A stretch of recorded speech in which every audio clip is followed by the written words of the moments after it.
Today is 31st July, so we're gonna see the editorial and how to make the notes of the editorial. Editorial से notes बनाते कैसे हैं और क्या important है हमारे एग्जाम के लिए, मैप्स का यूज़ कैसे करते हैं मेंस आंसर राइटिंग में, और किस तरीके से जो एडिटोरियल है, जो आज का एडिटोरियल है, उसको यूज़ कैसे कर सकते हैं कि हमें एग्जामिनेशन में बेटर मार्क्स फेच हो सके, राइट। सो हिंदी मीडियम के जितने भी एस्पिरेंट्स हैं जो कि अपने मीडियम को हिंदी मीडियम से इंग्लिश मीडियम में शिफ्ट करना चाहते हैं, जिससे कि उनके सिलेक्शन के चांसेस और ज़्यादा इन्हांस हो सकें, इंक्रीज हो सके, right. Now one of the most important question must be coming to your mind is that is it really possible to change the medium from Hindi medium to English medium? Yes, it is possible. अब वो कैसे possible होगा? सबसे पहले आप ज़्यादा से ज़्यादा इंग्लिश को सुनने की कोशिश करिए। तो एक वीडियो मैं बनाता हूँ जो इंग्लिश टू इंग्लिश होता है, बिल्कुल ठीक है ना, एडिटोरियल को इंग्लिश में रीड करके इंग्लिश में आई एक्सप्लेन, ओके।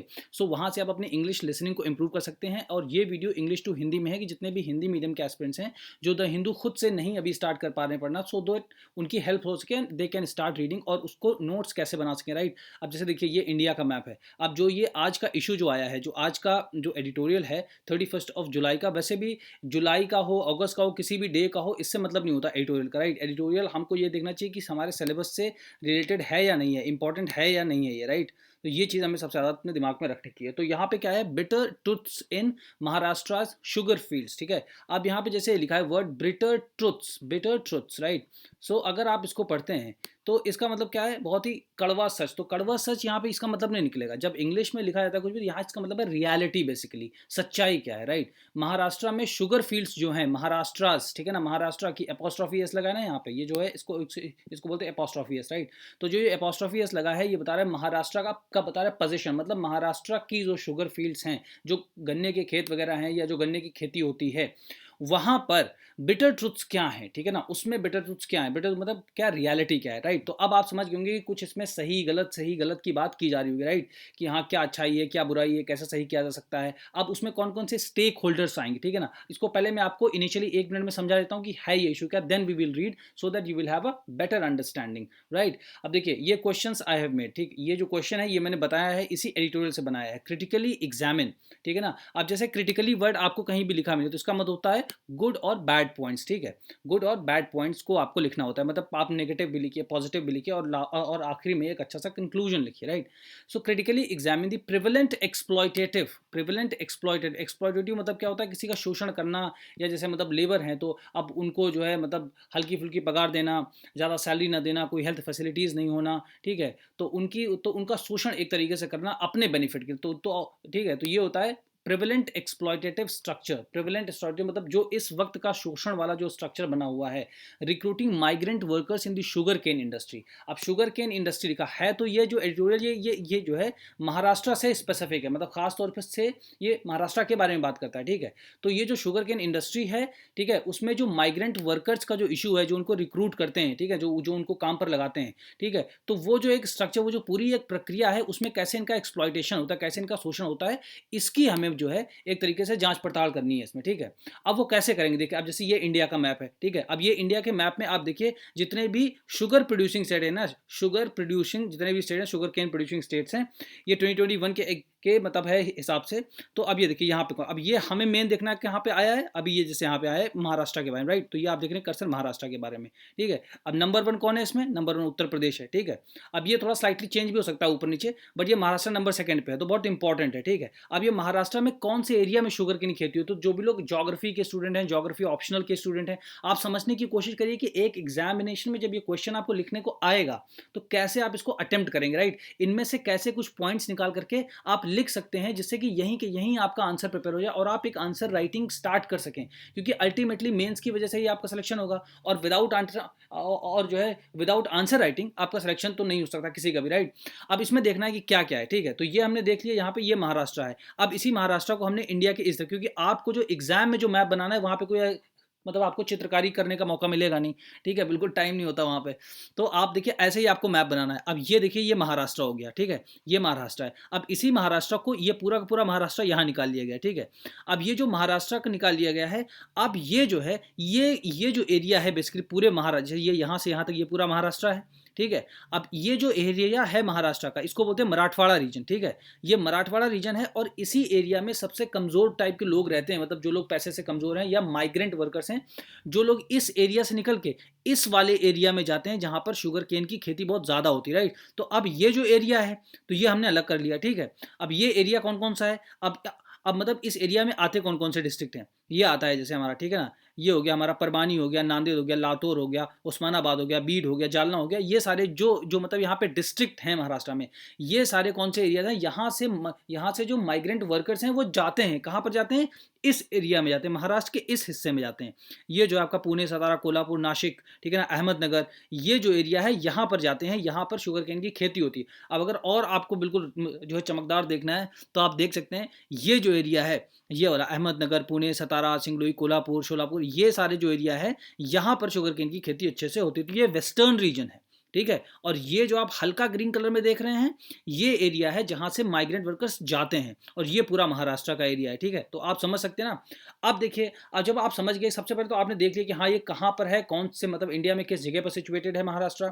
फिर महाराष्ट्र यहाँ से निकाला मैप से, हमने इसको अलग किया। तो ये हमारा महाराष्ट्र का वो रीजन है, ये हमारा महाराष्ट्र का वो रीजन है कि जहाँ से माइग्रेंट वर्कर्स जाते हैं खेती करने के लिए। कहाँ पर, खेती के कामों में, मतलब अपना लेबर देने के लिए, जहाँ पर गन्ने की खेती होती है महाराष्ट्र में, ठीक है। अब वो ये एरिया है, इस एरिया से लोग जाते हैं, ठीक है। ये एक बार रिपीट कर देता हूँ मैं आपको, ठीक है। बीद हो गया, परबानी, लातूर, है ना, जालना, ऐसे जो डिस्ट्रिक्ट हैं यहाँ से जाते हैं। और कहाँ जाते हैं, ये वेस्टर्न महाराष्ट्र में, मतलब जो पश्चिमी जो भाग है महाराष्ट्र का, वहाँ पर जाते हैं, जहाँ पर पुणे, सतारा, कोल्हापुर, नासिक, ऐसे तरह के, ठीक है। और ये अहमदनगर, इस तरीके के सारे डिस्ट्रिक्ट आते हैं, ठीक है, यहाँ पर जाते हैं। अब ये हो गया।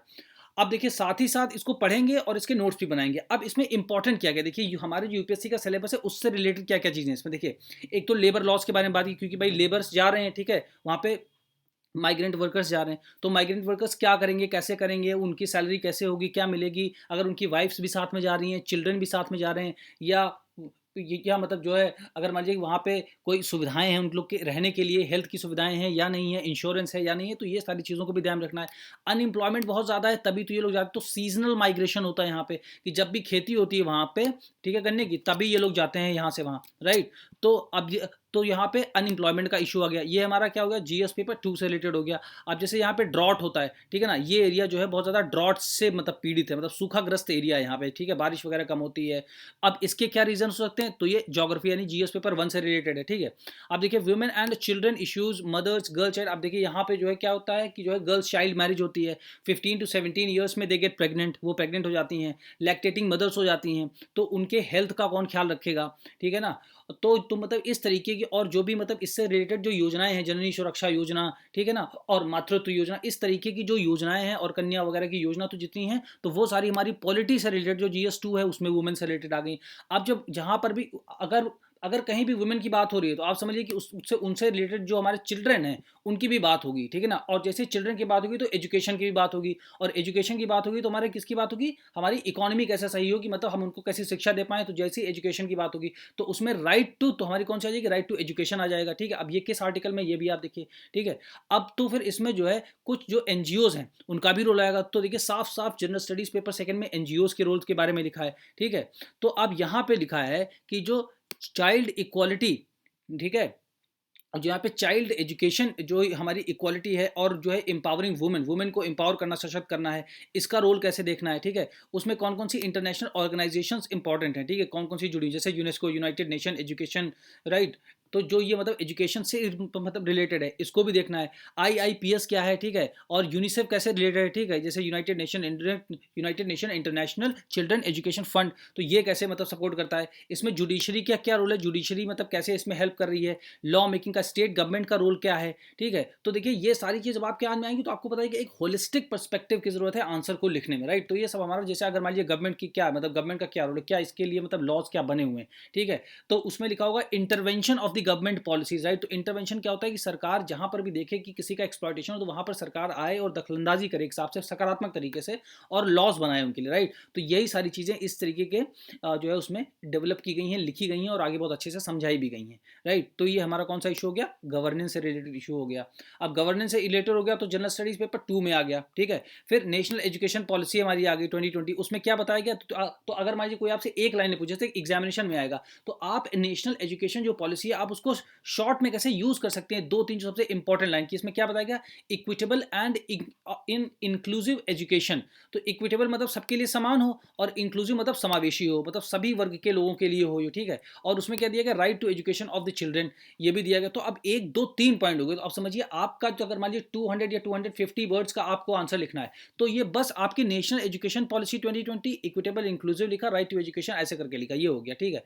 अब उसमें देखिए कि जो है कितने भी मतलब जो है इसमें कौन कौन से लॉज जो है वो वायलेट होते हैं, ये देखना है, ठीक है। और इसका अल्टरनेटिव क्या है बच्चों की स्कूल की मॉडलिंग का, अगर क्योंकि वो जाते हैं बच्चों, मतलब जाते हैं अपने पेरेंट्स के साथ में, जाते हैं शुगर फील्ड्स में जाते हैं, बहुत ही गरीब हैं, तो कैसे वो पढ़ सकते हैं, ठीक है। तो अगर वो नहीं पढ़ पाएंगे तो फिर कहाँ जाएंगे, चाइल्ड लेबर होगा, ठीक है ना। तो फिर यहाँ पर हमें देखना है कि कैसे चाइल्ड लेबर होगा, फिर वहाँ पे सेक्सुअल अब्यूज़ भी हो सकता है, ठीक है ना। तो ऐसे करके मतलब चीज़ों को यहाँ पर देखा जा सकता है। फिर उसके बाद आप देख सकते हैं कि जो है बच्चों को मतलब जो है चोरी कर लेते हैं, ठीक है, फिर उनको बेच देते हैं, ठीक है ना। तो ह्यूमन स्मगलिंग होने स्टार्ट हो जाती है, ठीक है ना। ये सारी चीज़ों को भी देखना है। और जो राइट्स होते हैं एक माइग्रेंट्स के, ठीक है ना, अगर लेबर जो एडमिनिस्ट्रेशन है, मतलब जो सरकार है, अगर वो लॉज बनाएगी तो कैसे माइग्रेंट्स को स्ट्रेंथन किया जा सकता है, ठीक है। और टेक्नोलॉजी का रोल क्या है कि कैसे मैप करें कि कितने लोग वहाँ से आ रहे हैं, कितने लोग जा रहे हैं, ठीक है। तो उसके लिए क्या कोई एप्लीकेशन है हमारे पास, तो वो एप्लीकेशन भी है जो सरकार ने बनाया, राइट। तो इस तरीके की चीज़ों को देखेंगे। और उसके बाद लेबर लॉज जैसे हमें देखना, तो क्या हो गया, अनएम्प्लॉयमेंट हो गया, जोग्राफी से रिलेटेड हो गया, वुमेन चिल्ड्रन इश्यूज हो गया, और गर्ल चाइल्ड का इशू हो गया, रोल ऑफ एजुकेशन हो गया, राइट। ऐसे करके चीज़ों को हमें देखना है, ये जो ऊपर मैंने बताया आपको, राइट। ये सारी चीज़ हो गई। अब साथ ही साथ में हम नोट्स भी बनाते चलेंगे और रीड भी करते चलेंगे, और फिर at the end will be writing the answer की एक आपको मैं एक मीन्स आपको 90% I will be giving the hint, and then you will have to write and send on the WhatsApp number that is given on the channel, right. So let's get started. और बहुत लोग की query रहती है कि I speak so fast, so I will be keeping it very slow, and ये Hindi medium students के लिए टारगेटेड है, तो mostly it will be in Hindi, right. So don't worry about that. So bitter truths in Maharashtra sugar fields. तो bitter truths मतलब क्या है, reality. यहाँ पे हम रियलिटी की बात करें, व्हाट इज द रियलिटी, ठीक है। रियलिटी क्या है, महाराष्ट्र में शुगर केन इंडस्ट्री, मतलब शुगर केन इंडस्ट्री है या जो शुगर फील्ड्स हैं, तो महाराष्ट्र में उनकी क्या सच्चाई है, तो अब देखना स्टार्ट करते हैं, right. So the high court of Bombay has recently taken suo moto cognizance of the exploitation of the intra-state workforce that migrates seasonally from the drought-affected and water-scarce region of the Marathwada to the sugar belt region of western Maharashtra। ठीक है। अब देखिए एक चीज़ यहाँ पर आपको और पता चलती है, जब आप एडिटोरियल को पढ़ते हैं तो ऐसा नहीं है कि केवल एक ही पर्टिकुलर टॉपिक से स्टिक रहना, आपको दिमाग पूरा खोल के रखना है। जैसे यहाँ पे लिखा हाई कोर्ट ऑफ बॉम्बे, ठीक है, बॉम्बे हाई कोर्ट है मतलब जैसे यहाँ पे, ठीक है। तो उसने क्या लिया, सुओ मोटो कॉग्निसेंस लिया, सुओ मोटो कॉग्निसेंस। तो सुओ मोटो कॉग्निसेंस मतलब क्या होता है, स्वतः संज्ञान लेना, खुद से। तो अब आप देखिए कि इसका मतलब यह है कि हाई कोर्ट्स के पास ये पावर होती है कि सुओ मोटो कॉग्निसेंस ले सकता है, अगर मतलब स्टेट में या पूरे कंट्री में, जैसे सुप्रीम कोर्ट सबसे ज़्यादा सर्वोच्च है, तो वो देखता है कि जैसे मान लीजिए मणिपुर का इशू हुआ, तो मणिपुर में सुप्रीम कोर्ट ने क्या बोला कि अगर जो है सेंट्रल गवर्नमेंट कोई स्टेप नहीं लेगी तो हम बनाएंगे कोई, मतलब हम करेंगे। तो इसका मतलब सुप्रीम कोर्ट या हाई कोर्ट के पास पावर होती है। तो अगर ये कभी आपके पॉलिटिक्स से रिलेटेड क्वेश्चन आया तो आपको यहाँ से भी पढ़ सकते हैं आप, ठीक है, समझ सकते हैं। So high court of Bombay has recently taken suo moto cognizance of the exploitation of the intra-state workforce that migrates seasonally from the drought affected area।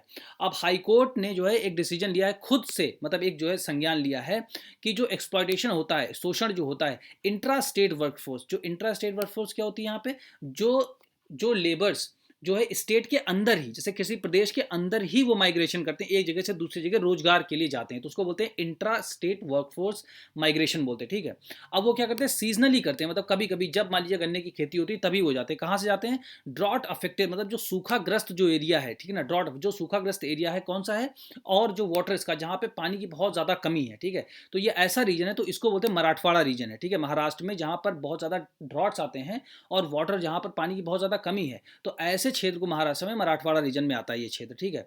और कहाँ जाते, कहाँ है माइग्रेट करके, वो शुगर बेल्ट रीजन, जो sugar belt region of western Maharashtra है, तो जो वेस्टर्न महाराष्ट्र के जो डिस्ट्रिक्ट्स हैं वहाँ पर ये लोग जाते हैं, अहमदनगर वगैरह जो भी डिस्ट्रिक्ट हैं, तो वहाँ पर जाते हैं, वहाँ पर गन्ने की खेती होती है, तो सीजनली जाते हैं, ठीक है। यहाँ तक समझ में आपको आ गया, राइट।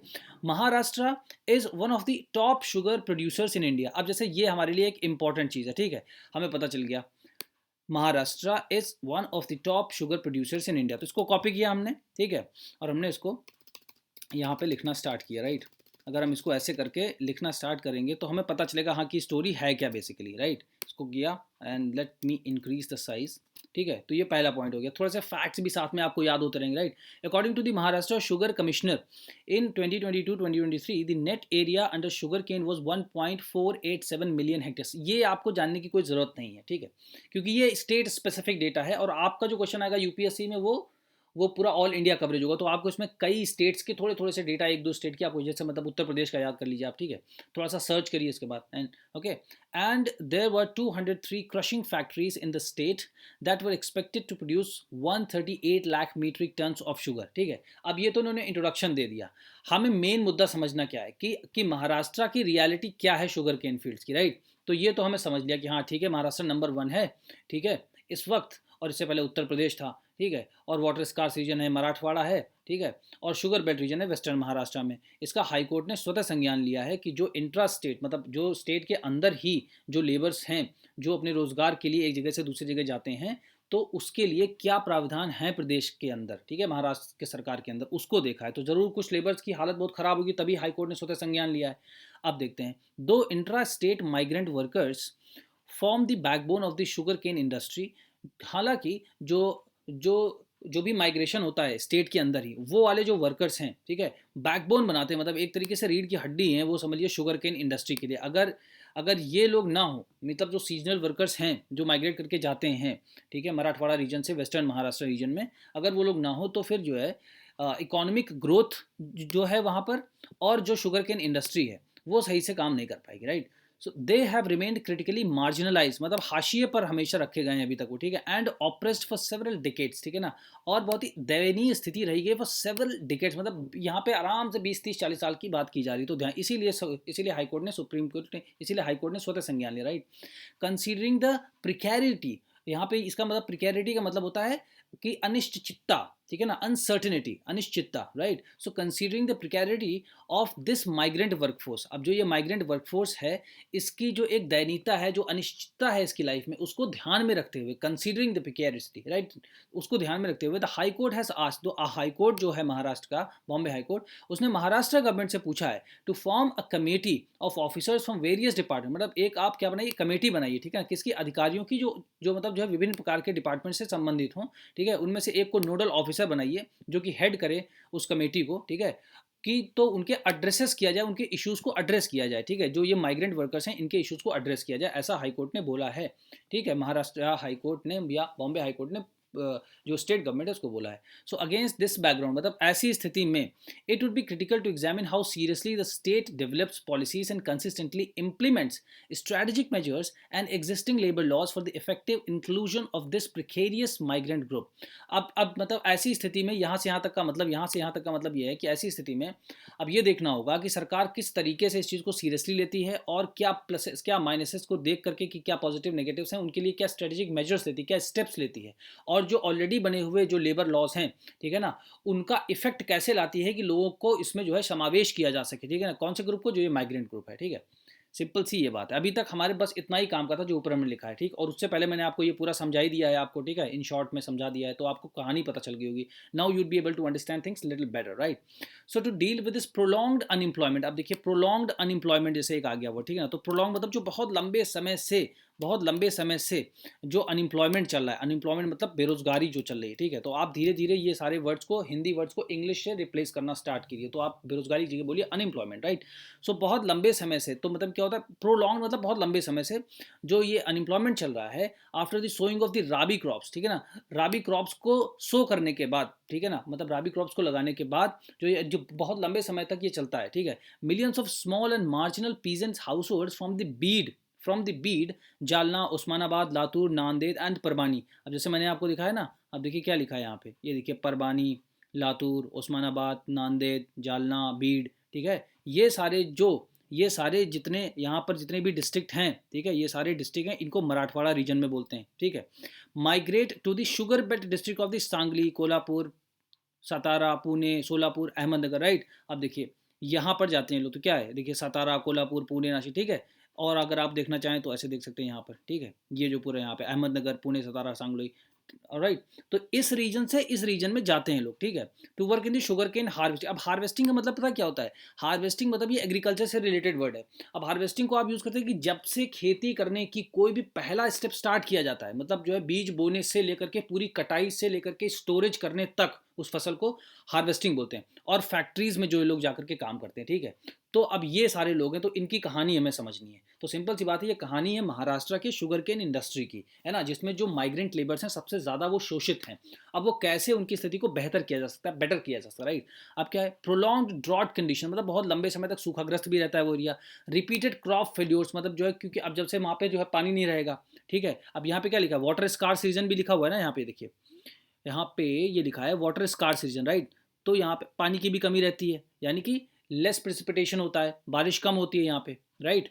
तो इस चीज़ को भी हम समझते हैं, ठीक है। तो उसकी वजह से और फिर क्या है, और बहुत ज़्यादा कर्ज हो जाता है लोगों के ऊपर, ठीक है। और एक्यूट बहुत ज़्यादा मात्रा में ये सारी वजहों, ये सारे मतलब कारण की वजह से जो है बन जाता है अनएम्प्लॉयमेंट की स्थिति। इसी वजह से an and most situation for Maharashtra, तो इसी वजह से जो एन एंड मोस्ट सिचुएशन, जो आखिरी इनके पास एक रास्ता बचता है मराठवाड़ा के जो रूरल मतलब लेबर्स हैं, कि वो अल्टीमेटली माइग्रेट करते हैं, यहाँ से चले जाते हैं एक जगह से, ठीक है, विस्थापित हो जाते हैं। समझ में आया। Therefore, there needs to be a long-term and comprehensive policy to address their vulnerability at both the source and the destination. इसीलिए बहुत ही ज़रूरी है कि एक लॉन्ग टर्म मतलब प्राइवेसी, एक लॉन्ग टर्म कॉम्प्रिहेंसिव मतलब पॉलिसी होनी चाहिए, मतलब इसमें हर एक चीज़ को शामिल किया जाना चाहिए, इनके हर एक एस्पेक्ट्स को देखा जाना चाहिए, कि जो लोग मराठवाड़ा में रह रहे हैं, सोर्स मतलब उनका वहीं है, और डेस्टिनेशन मतलब कि जहाँ पर वो लोग जाते हैं, जो हमारा वेस्टर्न रीजन है महाराष्ट्र का, ठीक है। तो इनकी वल्नरेबिलिटी की कैसे, मतलब इनकी जो एक दैनीता है, जो एक इनकी अनिश्चितता है लाइफ में, उसको कैसे सही किया जा सकता है, ये देखना है, राइट। अभी तक देखिए बिल्कुल आराम से चल रहा है, ठीक है, कोई दिक्कत नहीं है इसमें। The state government has to intervene, अब जैसे ही इंटरवीन आया, the state government has to intervene, ठीक है। अब स्टेट गवर्नमेंट को इंटरवीन करना है, इसका मतलब है हिंदी में, the state government has to intervene, ठीक है। इंटरवीन मतलब करना है कि अपना पैर ला के लाना है उसमें, कि हाँ भाई इसमें देखना है, अब सरकार को क्योंकि हाई कोर्ट ने बोला, अब सरकार को देखना है कि हाँ भाई क्या हम इसमें ज़रूरी कर सकते हैं, ठीक है।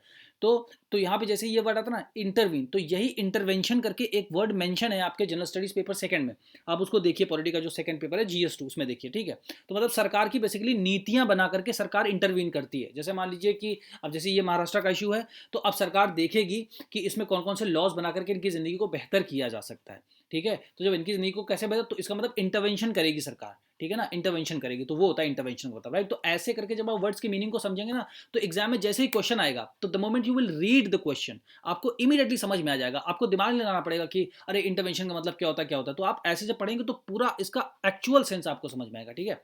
आप देखते हैं क्या है, the state government has to intervene in the prevalent, मतलब जो आजकल जो मतलब स्थिति है, प्रिवेलेंट एक्सप्लॉयटेटिव स्ट्रक्चर, ठीक है ना, ऑफ रिक्रूटिंग माइग्रेंट। तो देखिए सबसे पहले क्या है, जो रिक्रूटमेंट होती है, मतलब रिक्रूटमेंट मतलब जैसे उन लोग को लाया जाता है, जो भी ठेकेदार होते हैं ना, वो लोग उनको लेकर के आते हैं, तो उन ठेकेदारों को क्या बोलते हैं, मुकद्दम बोलते हैं वहाँ पे, ठीक है ना, मुकद्दम बोलते हैं इनको, लेबर कॉन्ट्रैक्टर्स बोलते हैं, ठीक है। आप लेबर कॉन्ट्रैक्टर्स बोल लो, ठेकेदार बोल लो, ठीक है ना, तो इनको मुकद्दम बोलते हैं, ठीक है, या मुकादाम बोलते हैं, जो भी वहाँ की रीजनल लैंग्वेज है, दो वर्ड्स में से एक को बोलते हैं, ठीक है, जो आपको सही लगे वो आप बोलो, ठीक है। अब सरकार को यहाँ पे इंटरवीन करना पड़ेगा, देखना पड़ेगा जो कि प्रिवलेंट मतलब अभी इस समय जो चल रही है एक्सप्लॉयटेटिव स्ट्रक्चर जो है, ठीक है ना, ये पूरा exploitative structure of recruiting migrant workers, जो माइग्रेंट वर्कर्स आते हैं उनको जो मतलब नौकरी देना या काम देना, उस मतलब जो पूरा ये तरीका है उसमें जो उनका शोषण होता है in the sugar cane industry, ठीक है ना, शुगर केन इंडस्ट्री में filed through the mukaddam labour contract. तो जो ये मुकद्दम लेबर कॉन्ट्रैक्टर्स हैं, ठीक है, अब ये मुकद्दम लेबर कॉन्ट्रैक्टर्स को हम देखते हैं कि ये क्या है, ठीक है। तो मुकद्दम लेबर कॉन्ट्रैक्टर्स आ गए हमारे इसमें, अब हमारे इसमें पिक्चर में। तो मुकद्दम एक वर्ड है जो कि महाराष्ट्र में यूज़ किया जाता है, वहाँ की ये लोकल भाषा है, लोकल भाषा में मुकद्दम बोलते हैं। अगर इंग्लिश में बोलना है या अपनी हिंदी भाषा में बोलना है तो उनको ठेकेदार बोलते हैं या लेबर कॉन्ट्रैक्टर्स बोलते हैं। तो ये लोग लेकर के आते हैं, ठीक है ना, और फिर उनको ये लोग एम्प्लॉयमेंट देते हैं। अब उनको कितना पैसा देते हैं, उनकी लाइफ कैसी होती है, उनके बच्चे या उनकी वाइफ सब भी अगर साथ में, तो कैसे होती हैं चीज़ें, राइट, वो हमें देखना है, ठीक है। तो मुकद्दम यहाँ पे सबसे इंपॉर्टेंट आ गया कि रिक्रूटमेंट कैसे होती है इनकी, ठीक है। तो अब देखिए यहाँ पे रिक्रूटमेंट माइग्रेंट वर्कर्स, तो अब मुकद्दम जैसे आपके माइंड में आएगा तो मतलब क्या करते हैं लोग, ये लोग रिक्रूट करते हैं माइग्रेंट वर्कर्स। तो ऐसे नोट्स बनाते हैं, ठीक है, बिल्कुल की वर्ड्स, ठीक है, की वर्ड्स केवल बस। अब क्या है, mukadam has a contract with the sugar factories to supply koytas और लेबर कपल्स, ठीक है ना। अब ये क्या होता है, कोयतास क्या होता है, इनको बोलते हैं लेबर कपल्स, ठीक है, वर्कर्स। अब इसी में आगे लिखना है हमको, लेबर कपल्स, ठीक है ना, मतलब लेबर कपल्स क्या होते हैं, जो हस्बैंड वाइफ होते हैं, जो दोनों लेबर्स होते हैं। तो मुकद्दम लोग क्या करते हैं, कॉन्ट्रैक्ट कर लेते हैं, किससे कॉन्ट्रैक्ट करते हैं, शुगर फैक्ट्रीज से, ठीक है ना, जो शुगर की फैक्ट्रीज होती हैं उनसे इनके कॉन्ट्रैक्ट हो जाता है। तो ये लोग क्या करते हैं, सप्लाई करते हैं, तो इनको क्या बोलते हैं, कोयतास बोलते हैं, ठीक है।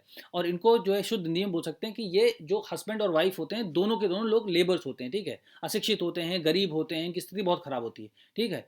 और क्या होता है, और एडवांस पे ले लेते हैं, ठीक है ना, एंड एडवांस, और इन्हीं जो ये शुगर फैक्ट्री से पैसा ले लेते हैं एडवांस में, ताकि इनको जो ये वर्कर्स हैं इनको ये लोग पहले से कुछ पैसा दे सकें, राइट। अब ये जो सिस्टम है इसमें दिक्कत क्या है? So the mukaddam system assures sugar factories a supply of large volume of temporary, cheap, reliable and efficient workforce। अब ये ब्रेमेन वगैरह ये मतलब स्टार्टिंग से ऐसा हो रहा है 1978 से। तो जो ये मुकद्दम सिस्टम है, ठीक है ना, तो ये 1978 से चल रहा है वहाँ पे, ठीक। अब देखिए तब से लेके अब तक कितने साल हो गए, ठीक है, आराम से 50-55 साल हो गए, ठीक है। अब देखिए इनकी स्थिति तो एक दिन में चीज़ें नहीं बिगड़ती हैं, ठीक है, तो लॉन्ग टर्म प्रोसेस से चल रहा है, बिल्कुल बिल्कुल नेग्लेक्टेड एरिया था। तो मुकद्दम सिस्टम जो है, तो मुकद्दम सिस्टम क्या है, ये अश्योर करता है कि शुगर फैक्ट्रीज को बताता है कि हम आपको सप्लाई करेंगे बहुत ही ज़्यादा क्वांटिटी में, बहुत ज़्यादा नंबर में। मतलब कैसे कि उनको आपको परमानेंट नहीं रखना है कि लेबर रखना है, उनको खाली टेम्परेरी, जब तक आपका काम हो तब तक रखिए, फिर हटा दिए। और चीप मतलब सस्ते में, मतलब कम मजदूरी पे, और रिलायबल मतलब भरोसेमंद, क्योंकि अब ये लोग हर साल आते हैं तो इनको काम करने का भी तरीका पता है कि कैसे गन्ने के खेत में काम करते हैं, ठीक है। और इफिशिएंट मतलब तो ये बहुत ज़्यादा मतलब अच्छे भी होते हैं, कुशल भी होते हैं काम करने में, ठीक, इफिशिएंट वर्कफोर्स होती है। तो अब क्या है, because of eco political reasons the mukaddam system remains the focal point.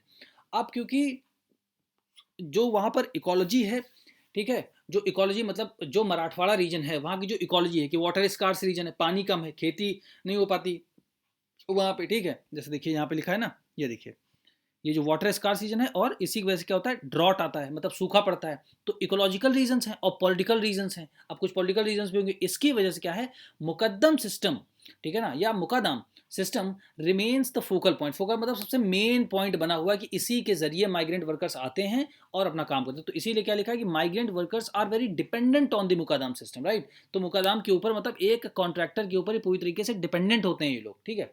तो कॉन्सिक्वेंटली मतलब क्या होता है कि मतलब इसके परिणाम स्वरूप क्या होता है, अगर सारे जितने भी माइग्रेंट लेबर्स हैं मुकादम के ऊपर ही डिपेंडेंट है, मुकद्दम सिस्टम के हिसाब से ही काम करते हैं, तो फिर इसके परिणाम स्वरूप होगा क्या, consequently it creates adequate space to control migrant workers.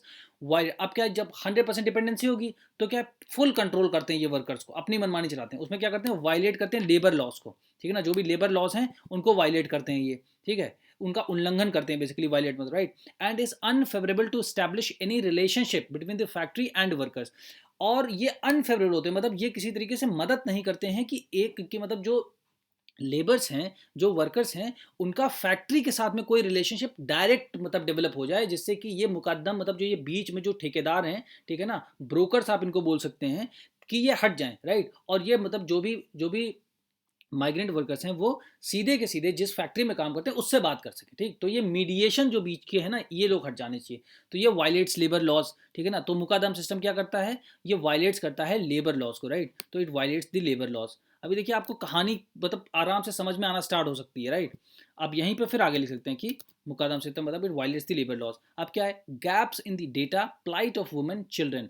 Plight मतलब दुख दर्द क्या है, मतलब जो है महिलाओं की स्थिति क्या है, बच्चों की स्थिति क्या है, और डेटा क्या है, मतलब इनका डेटा क्या है कि जो है कितनी संख्याओं में महिलाएं आती हैं, बच्चे आते हैं, ये सब देखना। इनएडिक्वेट डेटा है पहली बात तो, ठीक है ना, एडिक्वेट, इनएडिक्वेट मतलब अपर्याप्त डेटा है। तो अब इस हेडिंग को हम यहाँ से ऐसे कॉपी कर लेते हैं, उसको लिख लेते हैं यहाँ पे, ये एक बना लेते हैं पॉइंट, ठीक है। देखिए आपके सामने बन रहे नोट्स ऐसे ही आपको बनाने, सिंपल सिंपल पॉइंट्स में आपको चीज़ों को बनाना है, ठीक है। ये हो गया। Then is stumbling block in the framing meaningful policies for seasonal migrants. यही एक स्टम्बलिंग मतलब यही सबसे बड़ी दिक्कत है, इनएडिक्वेट मतलब डेटा होना, कि मतलब अपर्याप्त मतलब संख्या नहीं पता एक्चुअली। इसकी वजह से जो सही पॉलिसी, मीनिंगफुल पॉलिसी जो है सीजनल माइग्रेंट वर्कर्स के लिए नहीं बन पाती, स्पेशली वुमेन जो है, ठीक है ना, जो वुमेन माइग्रेंट्स हैं उनके लिए नहीं बन पाती, और जो बच्चे हैं, ठीक है ना, आर लार्जली इनविजिबल एंड अनइन्यूमरेटेड। अब इन्यूमरेटेड मतलब क्या, एक एक करके बताना, ठीक है। तो ये मतलब लार्जली इनविजिबल मतलब ये लार्जली जो है मतलब मेन के साथ आते हैं, अपने हस्बैंड के साथ आते हैं, ठीक है ना, और अपने फादर के साथ वो मतलब बच्चे जाते हैं। तो ये बेसिकली नहीं था क्योंकि उनके हस्बैंड ही जाके बात करते हैं, तो इनकी संख्या, इनका डेटा कुछ पता नहीं है। तो सबसे पहले तो डेटा सफिशिएंसी होनी चाहिए। अब डेटा सफिशिएंसी के लिए सरकार ने कुछ काम किया नहीं किया, हाँ बिल्कुल किया, ये देखते क्या है, हेंस अ पीरियोडिक मतलब समय समय पर, एंड टाइम बाउंड इन्यूमरेटिंग मतलब एक समय सीमा के अंतर्गत इन्यूमरेट करना, एक एक करके बताना या लिखना संख्या में, उसको मतलब कन्वर्ट करना। Exercise is critical to create a data bank of seasonal migrants that is credible, ठीक है ना, जो विश्वसनीय डेटा हो उसको आप बनाइए, ठीक है ना। अब उसको आप जब बना लेंगे डेटा बैंक, तो आपको पता चल जाएगा महिलाएं कितनी हैं, कितने बच्चे आते हैं, कितने जो है पुरुष आते हैं, क्या एज है उनकी, उसमें लैक्टेटिंग मदर्स कितनी हैं, चाइल्ड कितनी हैं, और उसमें कितनी प्रेग्नेंट वुमेन हैं, ठीक है। तो ये सारी सुविधाओं को सरकार को ही देखना है। तो उसमें सरकार ने क्या किया, technology aided migration tracking system, ठीक है ना, technology aided migration tracking system application was launch in 2022 by the women and child development department of the Maharashtra government. तो महाराष्ट्र गवर्नमेंट की तरफ से एक टेक्नोलॉजी का जो है एप्लीकेशन वहाँ पे लॉन्च किया गया था, ठीक है, 2022 में, ठीक है। तो अब ये क्या है, which was set to be the first of its kind project in the country, जो कि पूरे देश में पहला है, ठीक है। तो ये भी आ सकता है एग्जामिनेशन में, ऐसे करके प्रीलिम्स में लिख करके आ सकता है, ठीक है। आपको बताना पड़ेगा कौन सा है ये, मतलब किस चीज़ से रिलेटेड है। अगर चाइल्ड एंड डेवलपमेंट दिखा दिया, ठीक है, तो ऐसे करके आपको ये भी समझिए, ठीक है। So the MTS initially focused on seasonal migrants in the tribal district. सबसे पहले इसने मतलब यहाँ पे फोकस किया ट्राइबल डिस्ट्रिक्ट पे, to enumerate and track children, कि मतलब सबसे पहले संख्या उनकी जानने की कोशिश की और देखा कि मतलब कितने चिल्ड्रन हैं, कितने बच्चे हैं, कितनी प्रेग्नेंट वुमेन है, लैक्टेटिंग मदर्स कितनी हैं जो माँ बन जाती हैं और ब्रेस्ट फीडिंग कराती हैं अपने बच्चों को, ठीक है। एट सोर्स, जहाँ पर वो रहती हैं वहीं पर, ठीक है, और जो डेस्टिनेशन है जहाँ पर वो आते हैं काम करने के लिए। एरियाज टू इंश्योर न्यूट्रिशन, अब उनके न्यूट्रिशन का, उनके मतलब जो है खाना पीना, पालन पोषण कैसे होगा, उनका ध्यान कौन रखना। इम्यूनाइजेशन मतलब वैक्सीनेशन, मतलब टीकाकरण जो भी ज़रूरी होते हैं बच्चों को या महिलाओं को after pregnancy means after the birth, right, और बच्चों को। और अर्ली चाइल्डहुड केयर, ठीक है, अर्ली चाइल्डहुड केयर मतलब जल्दी, मतलब जब बच्चे बहुत छोटे होते हैं, बिल्कुल 6 महीने, 2 महीने, 4 महीने, 5 महीने के ऐसे, तो उनकी मतलब कैसे केयर की जाए, ठीक है। And continuity of the integrated child development services, तो ये भी देखिए बहुत इंपॉर्टेंट है, and continuity of the integrated child development services. तो ये सारी चीज़ों को कैसे कैरी आउट किया जाए, देखा जाए, तो इसके लिए बनाया था ये एमटीएस, ठीक है। अब इसको समझ में आ गया आपको। However the MTS fails to create a comprehensive picture of seasonally migrating families, लेकिन वो सही से मतलब डेटा बता नहीं पाया कि जितनी भी फैमिलीज आती हैं क्या नंबर है, पूरी तरीके से वो नहीं बता पाया, सही पिक्चर नहीं दे पाया, राइट। दे करंट एम्प्लॉयमेंट स्टेटस को भी नहीं बता पाया, वेज स्ट्रक्चर क्या होता है उसको भी नहीं बता पाया, एंड एंटाइटलमेंट कवरेजेस, मतलब जो उनकी मतलब जो उनको मिलना ही चाहिए एक माइग्रेंट वर्कर के रूप में, वो चीज़ों को भी ये नहीं कवर कर पाया, राइट। तो इसका मतलब ये कोई फायदे का नहीं रहा, right. With expanded scope, the revised MTS can be used in the state's sugar belt and other seasonal migration corridors to enumerate migrants, understand the dynamics and clearly delineate the specific needs and interventions। यहाँ से यहाँ तक का मतलब है कि ये जो MTS है अभी तक जितना बना, इसमें और कुछ इंप्रूवमेंट किया जाना चाहिए, इसके जो स्कोप है उसको एक्सपैंड किया जाना चाहिए और बढ़ाया जाना चाहिए, ठीक है ना। जो शुगर बेल्ट वाले एरियाज हैं उसमें जो सीजनल माइग्रेशन जो कॉरिडोर, तो मतलब ऐसे एरिया में जिस रास्ते से मतलब जो रूट फॉलो करते हैं माइग्रेंट वर्कर, उस रूट पर इसको ज़्यादातर फोकस किया है, तो हमें पता चलेगा कि एक्चुअली में कितने माइग्रेंट्स आ रहे हैं, उनकी संख्या पता चलेगी, राइट। और जो डायनेमिक्स इन्वॉल्व होती हैं इसमें, ठीक है, वो हमें पता चलेंगी। तो जिसकी वजह से डिलीनिएट मतलब हम पूरी तरीके से स्पेसिफिकली हम बता सकते हैं और उसी हिसाब से सरकार एक पॉलिसी बना के इंटरवीन कर सकती है। तो ये करना, तो मतलब सबसे पहले क्या इंप्रूवमेंट हमें करना है एमटीएस में, ठीक है। Then another high priority area is addressing the plight of migrant women workers. अब क्या है, जो ये है इसको हम यहाँ से यहाँ तक कर लेते हैं, पहले सेलेक्ट और फिर यहाँ पे करते हैं पेस्ट इसको।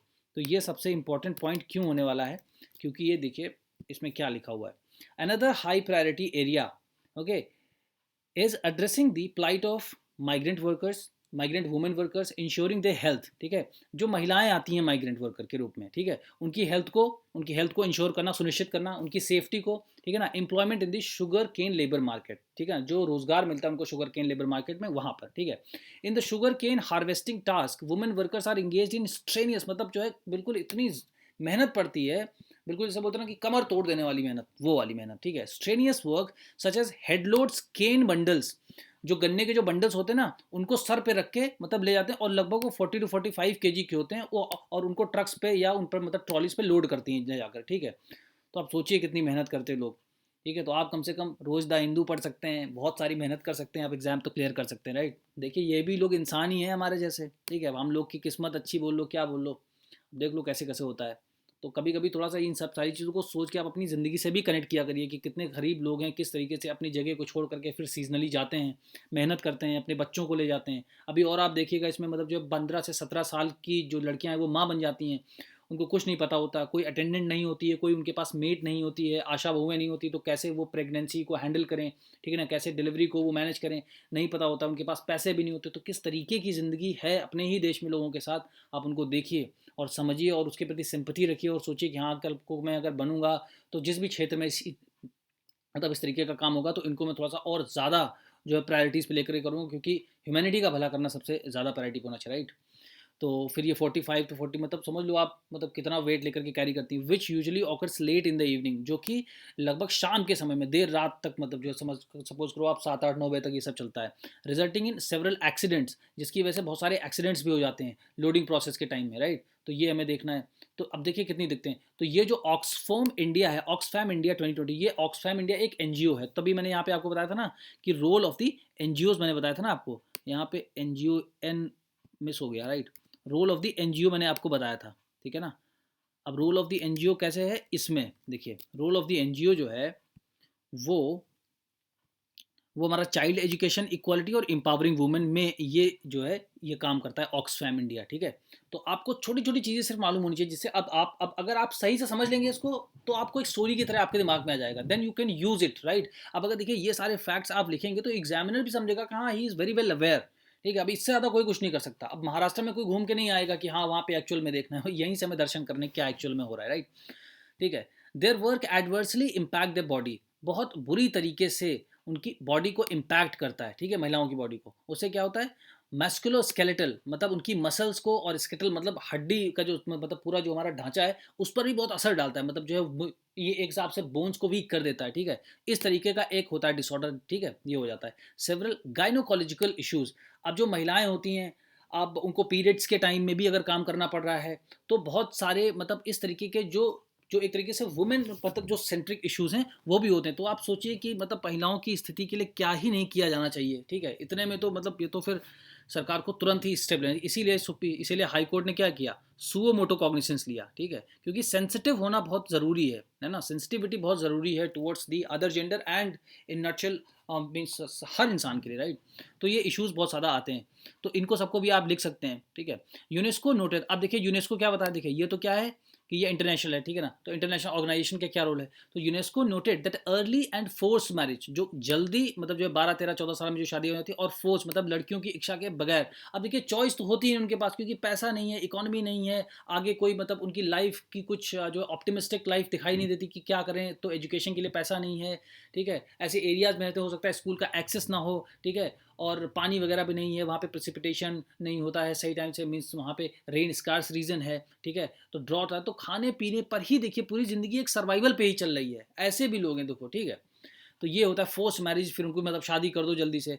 Among the migrants cross problem for adolescent girls, adolescent girl मतलब जो बहुत ही छोटी बच्चियाँ होती हैं, ठीक है, इनकी एज लगभग मान लो आप मतलब 8 से 10 12 15 साल के बीच में होती है। अब उसमें क्या होता है, शादी होती है, अर्ली प्रेगनेंसी हो जाती है, ठीक है ना, 15 to 17 ईयर्स के बीच में। और फिर deliveries in the absence of the trend birth attendant, मतलब कोई उसमें आशा बहू, अगर जो इधर मतलब नॉर्थ इंडिया में देखें, एनएम को देखें, ये नहीं होती हैं, जिनकी वजह से उनको सही से उनकी डिलीवरी कराई जा सके। उसमें बहुत ज़्यादा मतलब डेथ भी हो जाती हैं जो कि रिपोर्ट नहीं होती हैं, ठीक है। फ्रीक्वेंट चाइल्ड बर्थ, अब क्या है, जो वहाँ पे एजुकेशन नहीं है, और उनके पास एजुकेशन नहीं है, जो मेल वहाँ पर हैं उनके पास एजुकेशन नहीं है, तो अब उनको पता नहीं है, तो उसकी वजह से फ्रीक्वेंट चाइल्ड बर्थ मतलब कई सारे बच्चों का जन्म होता है, तो और ज़्यादा गरीबी बढ़ती है, ठीक है। तो और ज़्यादा माइग्रेशन करना पड़ता है इनको, क्योंकि खाने के लिए, ज़िंदा रहने के लिए, ठीक है। तो एजुकेशन, इसीलिए एजुकेशन जो है, चाइल्ड एंड एजुकेशन जो मिनिस्ट्री है, ठीक है, वो भी देखना पड़ेगा इसमें, right. So no exclusive breast feeding for the first 6 months. इसकी वजह से क्या होता है कि जो है 6 महीने तक, मतलब जो लगातार जो भी एक बेबी होता है, न्यू बॉर्न बेबी होता है, उसको उसको इनिशियली 6 मंथ्स तक जो है माँ के दूध पर ही वो डिपेंडेंट रहता है, right.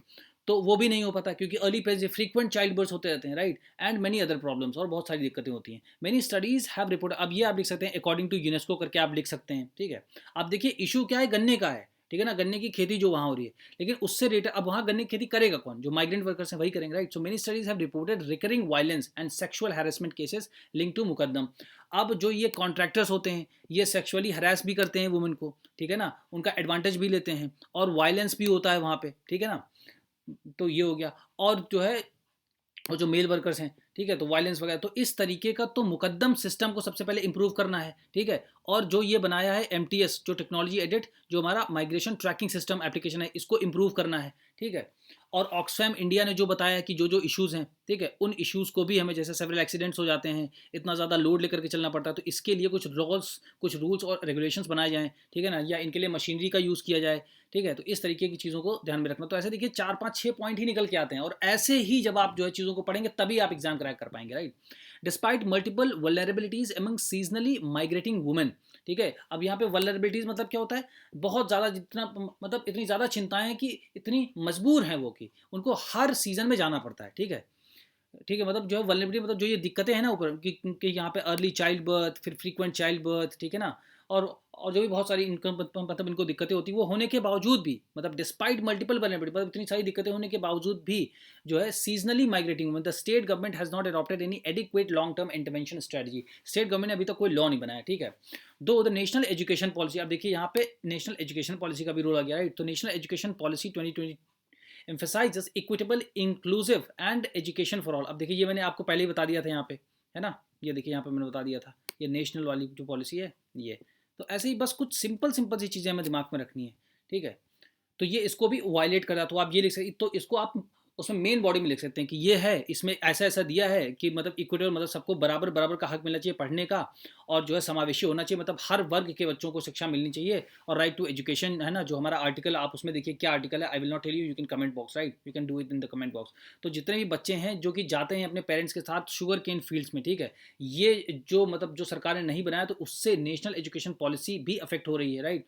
There are no sufficient alternative school models. कोई अब ऐसा नहीं कि जो भी शुगर केन इंडस्ट्री में जहाँ पर भी हैं, जो वेस्टर्न रीजन है वहाँ पर कुछ स्पेसिफिक स्कूल्स बने हुए ऐसे बच्चों के लिए, वो भी मॉडल्स नहीं है कुछ ऐसा, तो ऐसा मॉडल भी क्रिएट किया जा सकता है, right, which in turn affect their education. ठीक है, they are probably force into child labour. अब जब उनको एजुकेशन मिलेगी नहीं तो वो चाइल्ड लेबर ही करेंगे, मजबूर हैं, क्या करेंगे। In the joint study, okay, in the joint study the international institute for population sciences, इसको IIPS बोलते हैं, ये आप लिख सकते हैं। ठीक है, and UNICEF United nation institute, ठीक है, आप इसको देख सकते हैं कि 22, तो इसने ऑब्जर्व किया क्या, इसमें ऑब्जर्वेशन ये आई है that despite these children being physically absent from the school, एक तो ये स्कूल जा नहीं पाते हैं, school records do not acknowledge this in many cases, और स्कूल में भी इनका कोई रिकॉर्ड नहीं होता। ठीक है, मतलब स्कूल तो जाते नहीं, बट स्कूल वाले भी नहीं देखते कि हाँ हमारे यहाँ की जनसंख्या इतनी है, वो कहाँ गए वो बच्चे, वो भी नहीं देख, राइट। तो नीड फॉर गवर्नमेंट इंटरवेंशन, तो इसलिए सरकार इसमें दखलंदाजी करे, लॉ बनाए, मतलब यहाँ पे इंटरवेंशन मतलब क्या है कि to make laws, to make laws, right. तो need for government to make laws, intervention का मतलब ये होता है यहाँ पे। ठीक है, so there needs to be intervention to ensure that seasonal migrants have access to justice. ठीक है, अब कोई कमेटी बने, जो उन्होंने बताया कि कोई मतलब कमेटी बनाइए, हाईकोर्ट ने बोला स्टेट गवर्नमेंट को, ठीक है ना, कि वेरियस डिपार्टमेंट के बहुत सारे ऑफिसर्स को लेकर के आप एक कमेटी बनाइए, तो उसमें देखा जाए कि जिससे उनको जस्टिस मिल सके, न्याय मिल सके, जो इतना अत्याचार उनके साथ हो रहा है, and guaranteed safe and healthy working. ठीक है ना, तो उनको एक सेफ मतलब सुरक्षित मतलब जो है माहौल मिले काम करने का, और हेल्दी वर्किंग, ठीक है ना, जैसे महिलाओं के लिए मतलब क्रश वगैरह होनी चाहिए, जो छोटे बच्चे होते हैं उनके रहने की सुविधा होनी चाहिए, और राइट, ये सारी चीज़ें होनी चाहिए, एंड लिविंग कंडीशन, जो अच्छी मतलब अच्छी लिविंग कंडीशन जो है उनको होनी चाहिए। The state government must take the lead and collaborate with different ministries and departments to formulate targeted and time bound intervention।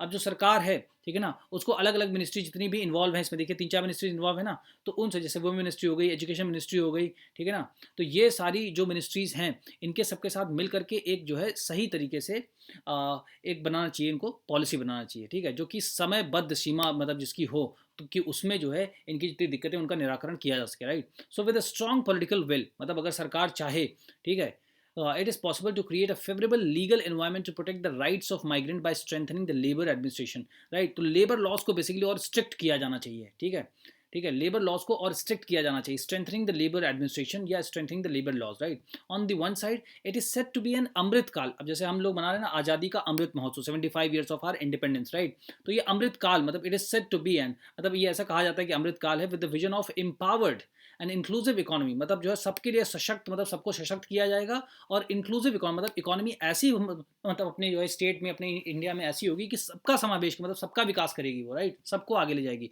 To fulfil all its humanitarian obligations. ठीक है ना, कि जितना भी मतलब एक मानवता के जितने भी मानक हैं उनको सबको पूरा करेंगे। ठीक है, ये हमारा अमृतकाल का ऑब्लिगेशन है, ठीक है। With while on the other state functionaries constantly neglect a tribulation of a huge groups of seasonal migrants, मतलब लेकिन अगर हम दूसरी तरफ देखते हैं तो मतलब ट्रिबुलेशन मतलब इन लोगों को कहीं पर जोड़ा ही नहीं जा रहा है, ध्यान ही नहीं दिया जा रहा है, जो seasonal migrant workers, right, living them helpless, ठीक है, उनको हेल्पलेस छोड़ दिया जा रहा है कि अपनी मतलब उनकी खुद की ज़िंदगी वही जाने, ठीक है, एंड इन जियोपार्डी, ठीक है, और उनको बिल्कुल अनिश्चितता खतरे की ज़िंदगी में छोड़ दिया जाता है, ठीक है। One must stop the deceit, deceit मतलब होता है छल करना, धोखा करना किसी के साथ, ठीक है। तो अगर सरकार ऐसा नहीं कर रही है, इन लोगों के लिए कुछ मतलब रूल्स रेगुलेशंस नहीं बनाए, तो एक तरीके से धोखा ही तो कर रही है, एंड टेक स्पेसिफिक एक्शन, ठीक है। तो ये और कोई स्पेसिफिक एक्शन मतलब एक लॉ नहीं बना रही, राइट। तो ऐसे करके ये कहानी हमने समझी जो महाराष्ट्र की थी, राइट। तो रियलिटी बिट में है ना, यहाँ पे क्या होगा, बिटर ट्रूथ मीन्स रियलिटी। तो ऐसे करके आप इसको समझिए, अब आपको पूरी कहानी समझ में आ गई होगी। अब जब समझ, अब इसको स्ट्रक्चरली, अब जो ये मैंने आपको यहाँ पे दिया है, देखिए इतना ही है ये बस, और ये तो मैंने आपको समझाने के लिए बताया है कि ये कौन कौन से टॉपिक्स से रिलेटेड, जिससे कि एक बार आप अपने पूरे सिलेबस को घूम आओ। डेली डेली जब आप सिलेबस को घूमते रहोगे ना, तभी आप चीज़ों को कहीं इधर से पिक करोगे, उधर से, तब आप जाके कलेक्टिवली लिखोगे, है ना। क्योंकि कोई भी ऐसे क्वेश्चंस नहीं आते यूपीएससी में कि आप कहीं एक सोर्स से जो है 5-6 पेज पे लिखा हो बस वही पढ़ के ना। तो इस तरीके से आपको चीज़ों को पढ़ना है।